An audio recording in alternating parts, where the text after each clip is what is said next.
Hey guys, Tony here. Good morning. I just wanted to show you guys a little on Bitcoin. It actually just broke the 24,000 price range, which is absolutely nuts. I mean, it went from breaking 20K all the way up to $24,000 in the span of a couple of days. Like it did it in what 2 3 days, I think, which is absolutely insane.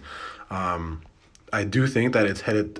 I mean, I told you guys I'm like it's gonna hit 23K, 24K pretty easily. I don't know if we're gonna touch 25K this weekend.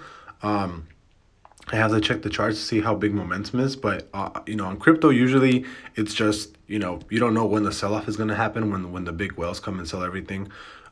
So it's kind of hard to tell when something like this kind of happens, right? No one really knows. No one can predict this sell off right here. No one can predict that. But as far as 25K, I mean, if it already broke 24K, I don't know. There's a high chance that it can actually break 25K this weekend. Although I I personally thought that the 24K break was going to be the limit of what Bitcoin could do this weekend. So we'll have to wait and see what happens.